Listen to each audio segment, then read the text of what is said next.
பாருங்க, இயேசு கிறிஸ்து பெரும்பாடுள்ள ஸ்திரியை தொட்டார். தொட்ட போது என்ன செய்தது?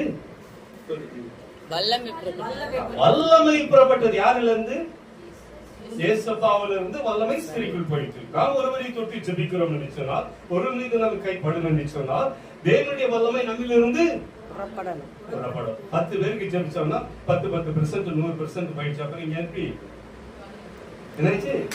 சார்ஜ் டவுன் ஆயிடும். சொல்லுங்க அப்பா. டவுன். இப்ப நான் போகணும் நடத்துறதுக்கு எப்படி ஃபில் பண்ணணும்? இது அவன் பார்த்துட்டே இருப்பான். யாரு? ஆமென். ஹalleluya. எல்லாரும் கிளீனா பார்த்துட்டே இருப்பான். பார்த்துட்டே இருந்தா யாராவது ஒருத்தர் இடையில பேசுறா. இப்போ ஜபமும் போச்சு, தேவனுடைய வல்லமையும் போச்சு. அதனால என்ன செய்யணும்னா, சில பேர் என்ன செய்வாங்க, நல்லா இன்னைக்கு போகக்கூடிய பாதையில கிடைக்கிற காசு எல்லாம் கொண்டு வந்து தண்ணி வாங்கி கொடுத்துட்டு சம்படி எல்லாம் சும்மா தறிகளையெல்லாம் சாப்பிட்டேன். அதை இருந்து கூடிய பாதையில போய் கரெக்டாக வலிக்குது, வேணா வலிக்குது, ஒரு டீ போட்டு விடுமா, காலை எடுத்து விடுமான்னு சொல்லி பார்த்துக்கிட்டு சுலமா இருந்துச்சு. அடுத்த காலத்து மறுபடியும் ஒளிக்கு போவாங்க. ஒளிந்து போங்க வேண்டாம்னு சொல்ல, ஆனா தேவன் கிரியை செய்ய வேண்டும். தேவன் கிரியை செய்ய முடியாது. தேவன் அவரு நாமத்தை உபயோகப்படுத்தினாலும் சுகம் கிடைக்கும். இதற்கு பின்னாலெல்லாம் இவங்க தங்கிக்கிட்டே வருவாங்க. சொல்லலாம் இந்த ஆவிகளை பின்தொடர ஆரம்பிக்கும்.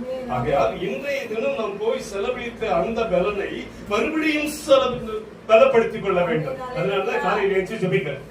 எங்க கூப்பிட்டாலும் நைட்ல தங்க மாட்டேன். அப்படி என்ன வீட்டுக்கு ஓடிடுவேன். பெரிய வீட்டு பெரிய போல வீட்டுல போனதான் சொல்லணும். ஏசி போட்டாலும் சரி, டிசி போட்டாலும் சரி, எனக்கு ஏசி தேவையில்லை. எந்த பார்க்க முடியும். எந்த வியாதிக்காரர் எந்த அசுத்தாவிடர்களுக்கு கொண்டு வந்தாலும் அவைகள் அலறி ஓடும். ஆமென், ஆமென். முக்கியமான காரியம் நமக்கு வேண்டும். அனுதினம் சேகரிக்க வேண்டும். எப்படி 3 நேரம் சாப்பாடு இல்லைன்னா குழந்தை டயர்டாயிடும். அது மாதிரி கர்த்தருடைய சமூகத்துல காத்திருக்க வேண்டியது அவசியம். அந்த ஒரு செடியில இருந்து